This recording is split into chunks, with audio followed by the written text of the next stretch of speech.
안녕하세요. 7월 14일 금요일입니다. 오늘은 고린도전서 15장 20절 보시겠습니다.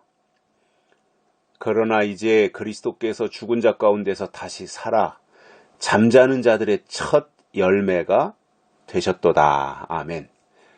바울이 이제 드디어 앞에서는 이런저런 이러면 어떻고 저러면 어떻고 이제 가정도 하고 이러면서 설명한 것은 부활의 확실성을 강조하기 위한 것이었는데 그거에 대한 내용을 20절에서 이렇게 말씀합니다.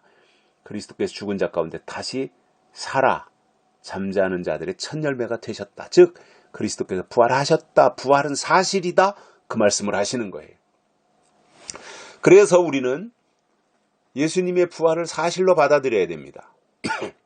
왜냐하면 성경은 모든 것이 다 사실입니다. 성경에는 허위나 가정이 없습니다. 성경은 다 사실입니다. 사실을 기록한 것이 성경입니다. 성경은 역사책이 아닙니다. 하나님이 주신 예언의 말씀을 기록한 책입니다. 중요한 것은 예언이에요. 중요한 것은 약속이에요. 이건 역사책으로 보면 안 되는 거예요. 하나님의 마음과 하나님의 계획, 하나님의 뜻을 기록해 놓은 책입니다. 그 중에 이제 이 부활이 들어가 있는 거죠. 예수님이 부활하셨다. 예수님의 부활은 사실이다. 이것을 강력하게 지금 말씀하는 거지 않습니까?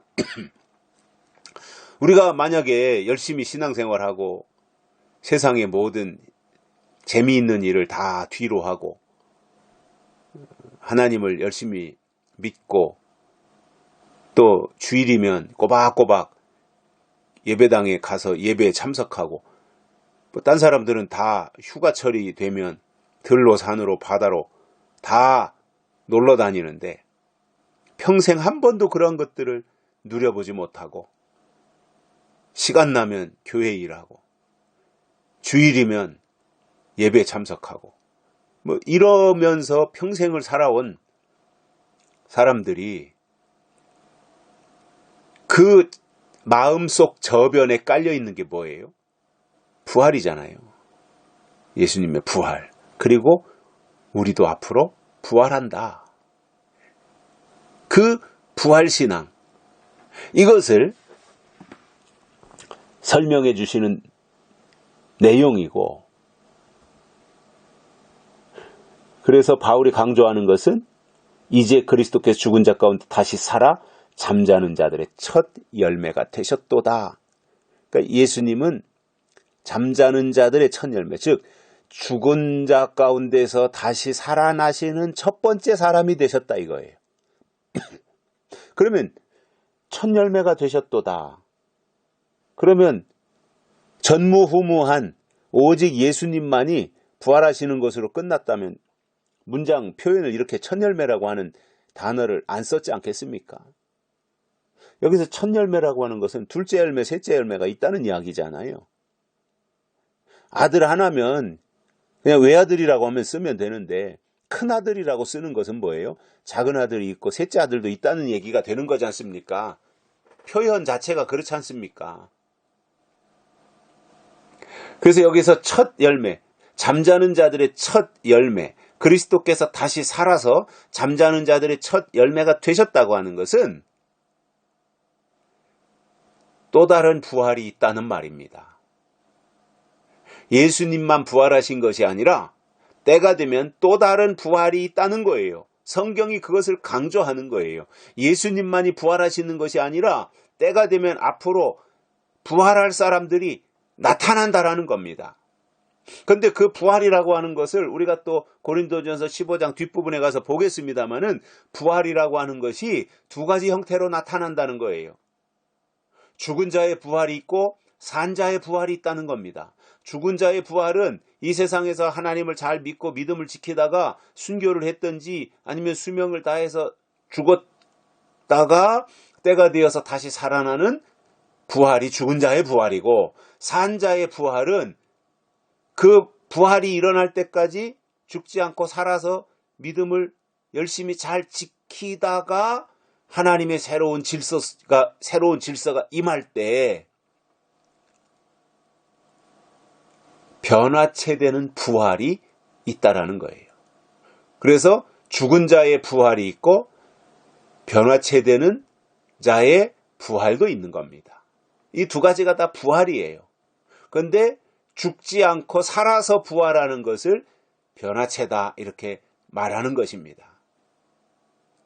바울은 지금 여기서 그리스도께 죽은 자 가운데 다시 살아서 잠자는 자들의 첫 열매가 되었다. 죽었다가 살아나는 사람들이 없지 않습니까? 예수님이 첫 열매로 부활의 첫 열매가 되셨던 것이고, 앞으로 때가 되면 그 예수님이 부활하신 것처럼 그렇게 부활체로 나타나는 사람들이 있다는 거예요. 그래서 먼저는 순교 성도들이 부활한다 그랬죠. 순교 성도들이. 그래서 다른 부활은 다 저 천년왕국, 천년시대가 끝나고 나서 백보자 심판 때 가서 부활하지만, 순교자의 부활은 예수님이 재림하시면 그 부활이 이루어진다라고 성경은 말씀하고 있습니다. 그래서 우리는 어쨌든 이 부활을 사모해야 돼요. 죽은 자의 부활이든 산 자의 부활이든 우리 속에는 이 부활신앙이 살아있어야 됩니다. 부활을 말하면서 부활신앙이 죽어있다면 그 부활이 이루어지겠습니까? 우리가 부활을 믿고 부활을 기대하고 부활을 기다리고 있다면, 그래서 그 사람 속에 부활신앙이 살아있다면 진짜로 그에게 때가 되면 부활이 임하겠지만, 그 속에 부활에 대한 기대도 없고 부활에 대한 희망도 없이 부활신앙 자체가 죽어있다면 그 사람이 부활할 수 있겠냐는 거예요. 부활은 너무너무 소중한 것입니다. 부활은 너무너무 특별한 것입니다. 그렇기 때문에 아무나에게 부활을 체험시키지 않으실 겁니다. 하나님이 특별한 사람들에게 주시는 특별한 혜택이 바로 부활이에요. 저는 이왕에 부활신앙을 가지고 있는 입장에서 이것을 우리가 결정할 수 있는 것은 아니지만, 우리가 방향을 정한다면 죽은 자의 부활보다는 산 자의 부활을 저는 기대합니다. 죽은 자의 부활이라고 하는 것은 일단 죽어야 되잖아요. 죽었다가 다시 살아나야 되는 거잖아요. 그것보다는 이왕이면 살아서 변화체되는 산 자의 부활이 훨씬 더 좋겠다. 지금 시점에서 우리들에게는.